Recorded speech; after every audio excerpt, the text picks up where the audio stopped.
नमस्ते बच्चों, आज हम साखी के प्रश्न उत्तर डिस्कस करेंगे।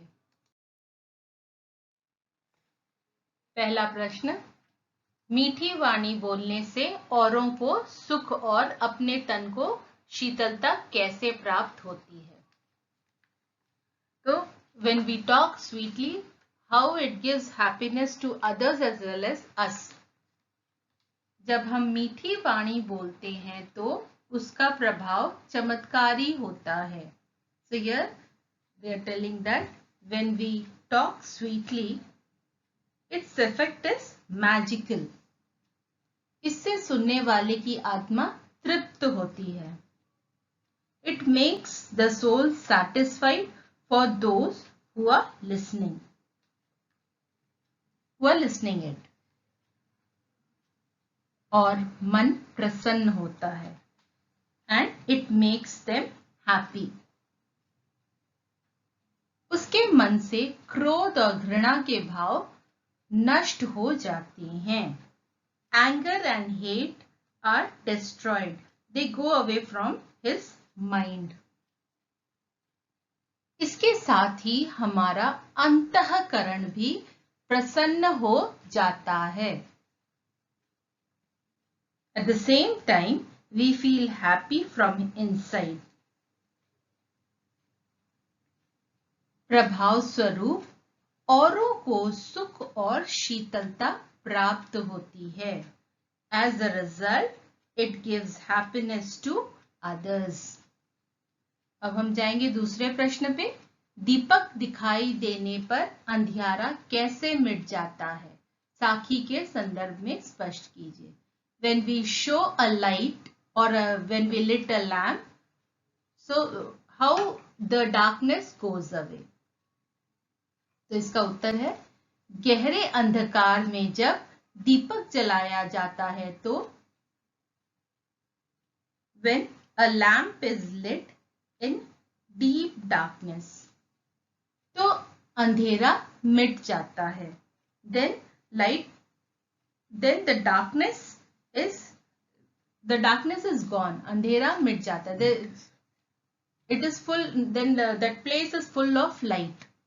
और उजाला फैल जाता है. and the light spreads everywhere.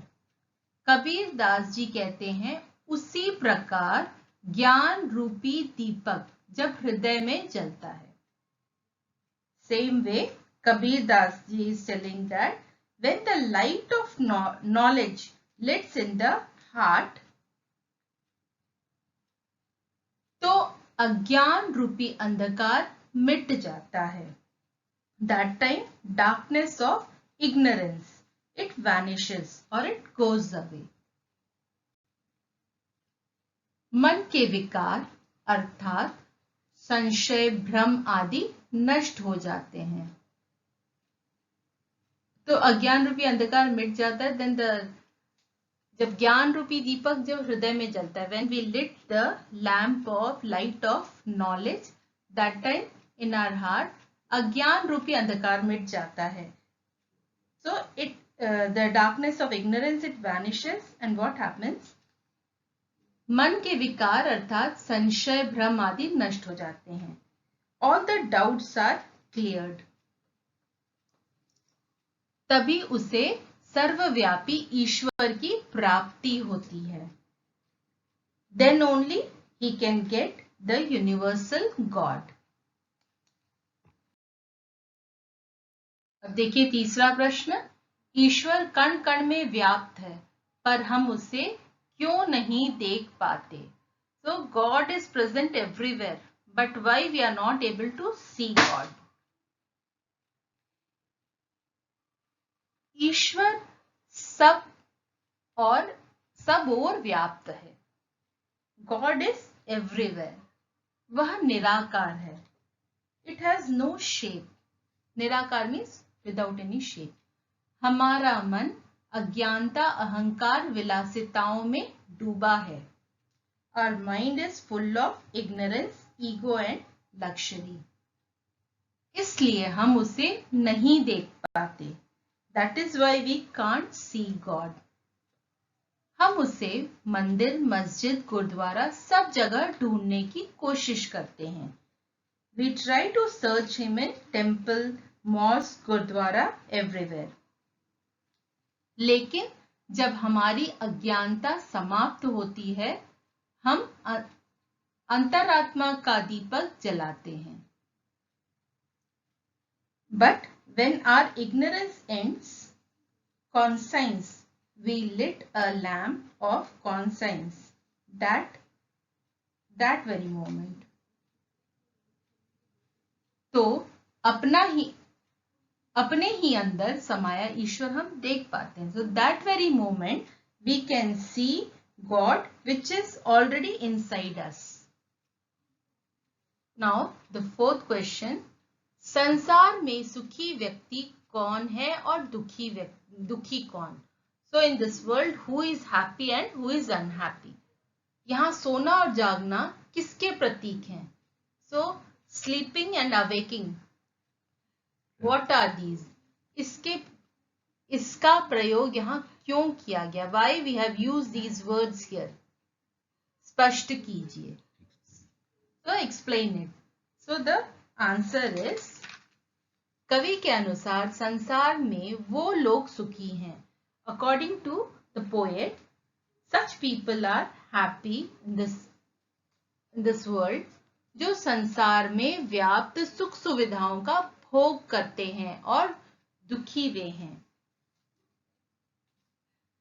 Such people who are happy in life, who are enjoying everything in life, they are enjoying everything in life, such people are happy. और दुखी वे हैं जिन्हें ज्ञान की प्राप्ति हो गई है. And the people who receive the knowledge of God are unhappy. सोना अज्ञानता का प्रतीक है. Sleeping is the counter of ignorance.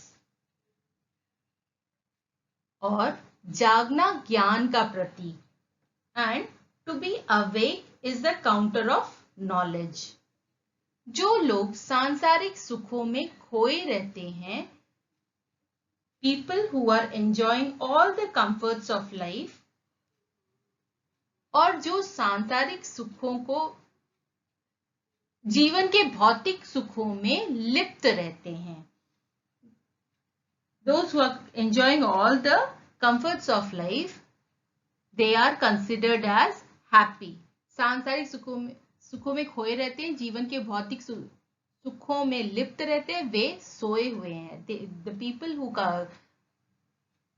enjoy all the comforts of life are considered as sleeping. और जो सांसारिक सुखों को व्यर्थ समझते हैं. And people who think that the comforts of life are waste, अपने को ईश्वर के प्रति समर्पित करते हैं, वे ही जागते हैं. And those who dedicate to God, they are only considered as awake. वे संसार की दुर्दशा को दूर करने के लिए चिंतित रहते हैं. They are worried of the misery of the world. They try to remove all the misery. सोते नहीं हैं अर्थात जागृत अवस्था में रहते हैं. They don't sleep. They are always awake.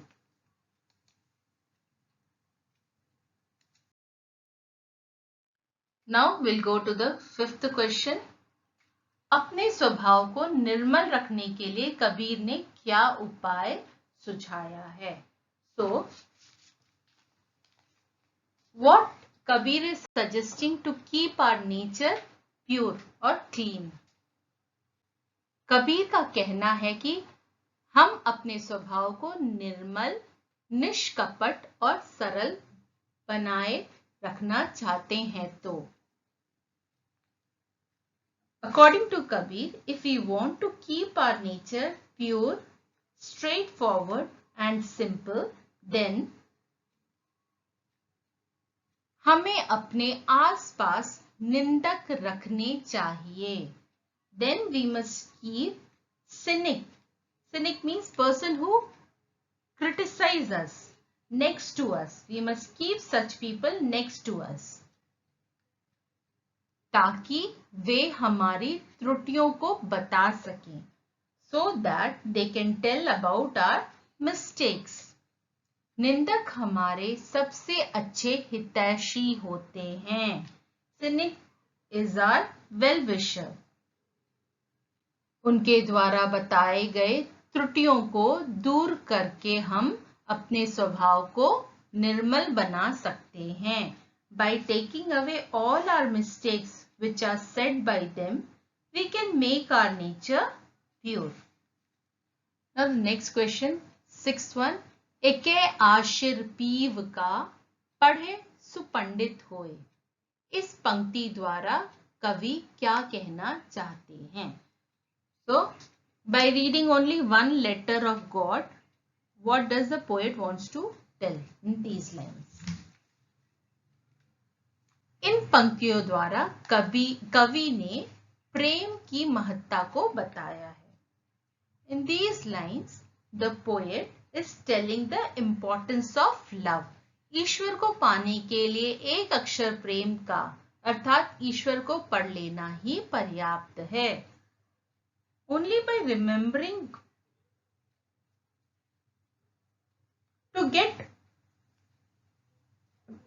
to read only one letter of love is enough. By reading ईश्वर को पाने के लिए एक अक्षर प्रेम का अर्थात ईश्वर को पढ़ लेना ही पर्याप्त. By reading only one letter of God is enough to know God. बड़े बड़े पोथे या ग्रंथ पढ़कर भी हर कोई पंडित नहीं बन जाता. By reading huge books, all cannot become knowledgeable person. केवल परमात्मा का नाम स्मरण करने से ही सच्चा ज्ञानी बना जा सकता है. Only by remembering God, a person can become a knowledgeable person.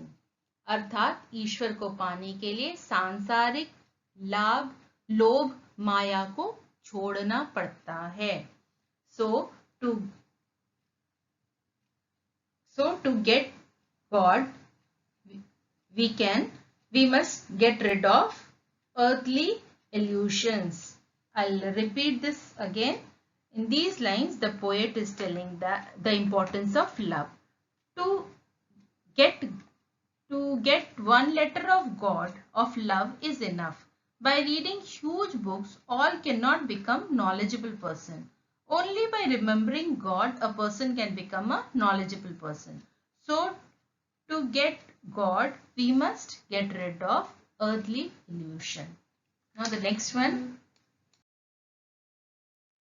Now the last question is, Kabir की उद्धृत साखियों की भाषा की विशेषता स्पष्ट कीजिए.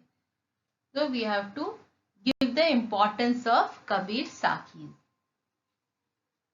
Now the answer. कबीर ने अपनी साखियां सदुकड़ी भाषा में लिखी है. So they are telling about the language of Kabir Sakhiyan. The language is Sadukadi, saint, the language of saint. इनकी भाषा मिली जुली है. His language is a mixture. इनकी साखियां संदेश देने वाली होती हैं. His sakis or poem give some moral. वे जैसा बोलते थे वैसा ही लिखा है. What he talks, the same way he used to write. लोक भाषा का भी प्रयोग हुआ है, जैसे खाए, ने, मुआ, जालिया, आंगणी आदि भाषा में. So the local language is also used. The example is given here. He was using local language also. लयबद्धता, उपदेशात्मकता, प्रभाव, सहजता, सरलता, शैली है. लयबद्धता means tune, which we can sing his dohas or sakis, we can sing it. So it is said लयबद्धता. उपदेशात्मकता, it gives some moral. It always has a moral in it. Pravaha. Pravaha means it is in a flowing, we can, it is like a flow, and it is very effective also. Sahajta, very simple. Sahajta and Saralta are same. His style is very simple. So these are his style of writing. Now you understood all the meaning of all the answers, questions as well as the answers. Thank you.